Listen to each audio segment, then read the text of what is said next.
हम जब भी कोई वीडियो बनाए जंगी जंगे बाद I love Israel. एक क्वेश्चन लोग बार बार पूछते हैं, इस सब का सोर्स क्या है? ये सब लाते कहाँ से? कोई नहीं भाई, इसका सोर्स क्या है कि आखिर हमारी इन सारी बातों का सोर्स क्या है। ये है हमारा सोर्स, बल्कि ये सिर्फ हमारा नहीं, पूरी इस्लामिक हिस्ट्री का सोर्स है। यही किताबें हैं तारीख तबरी, इब्ने असीर, इब्ने कसीर और इब्ने खल्दून और भी बहुत सारी किताबें हैं। पूरी दुनिया में ऑलमोस्ट इन्हीं किताबों में इस्लाम की हिस्ट्री समझा जाता है। लेकिन मेरे ख्याल में इससे भी बड़ा क्वेश्चन ये होना चाहिए कि आखिर इस्लाम की हिस्ट्री के इन किताबों का सोर्स क्या है, और ये सारी बड़ी बड़ी बुक्स आखिर आई कहां से। इन बुक्स और इनके लिखने वाले स्कॉलर्स की स्टोरी बहुत ही इंटरेस्टिंग है। आज से उमर बिन अब्दुल अजीज 1400 साल पहले रसूलुल्लाह सल्लल्लाहु अलैहि वसल्लम की वफात के बाद उनके पहले खलीफाओं ने अबू बकर, उमर, उस्मान और अली रज अल्लाह अन्नो ने इस्लाम की कोई भी हिस्ट्री नहीं लिखी, क्योंकि लिखने की जरूरत ही नहीं थी। ज्यादातर सहाबा अब भी जिंदा थे और उन्हें इस्लाम की सारी हिस्ट्री का पहले से पता था। लेकिन आहिस्ता आहिस्ता जैसे जैसे सहाबा दुनिया से जाने लगे, मुसलमानों की नई जनरेशंस इस्लाम की हिस्ट्री को बदर, ओहद, खंदक जैसी जंगों को भूलने लगे, और कुछ यंग लोग इस्लाम के हीरोज जैसे खालिद बिन वलीद और अली रज़ा अल्लाह अन्हो को छोड़कर रोमन और पर्शियन एम्पायर के हीरोज हरकिलीस और रुस्तम से इम्प्रेस होने लगे। अब इस यंग जनरेशन को इस्लाम के हीरोज की याद दिलाने के लिए पहली बार मुसलमानों के एक बहुत बड़े खलीफा ने काम शुरू किया, जिनका नाम था उमर बिन अब्दुल अजीज।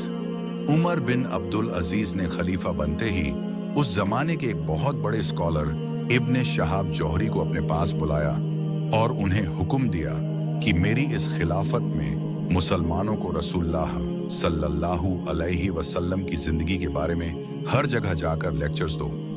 अब उमर बिन अब्दुल अजीज के जमाने में दुनिया के आखिरी कुछ ही सहाबी जिंदा थे, तो इब्ने शहाब ने उनसे रसूलुल्लाह सल्लल्लाहु अलैहि वसल्लम की जिंदगी के बारे में सीखा और उसे आगे अपने स्टूडेंट्स को सिखाने लगे, ताकि कहीं ऐसा ना हो कि आने वाले मुसलमान हमारे इन ग्रेट हीरोज को भूल जाए। और इनके इन्हीं में से दो स्टूडेंट्स को आज पूरी दुनिया जानती है, इब्ने इसहाक और इमाम मालिक, जिसके बाद इब्ने शहाब ने इस्लाम की तारीख की सबसे पहली किताब लिखी। लेकिन जैसे ही उन्होंने यह किताब पूरी की, खलीफा उमर बिन अब्दुल अजीज को शहीद कर दिया गया, और उमर बिन अब्दुल अजीज के शहीद होते ही उसके सिर 30 साल बाद पूरी बन उमैया की हुकूमत टूट गई, और बनु उमैया के साथ साथ इब्ने शहाब की लिखी हुई इस्लाम की तारीख की पहली किताब भी दुनिया से गायब हो गई।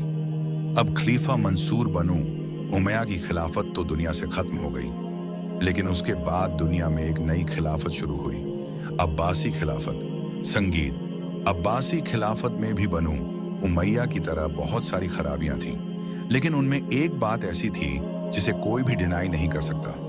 अब्बासी इल्म नॉलेज से इतनी मोहब्बत करते थे कि उसे हासिल करने के लिए वो किसी भी हद तक जा सकते थे।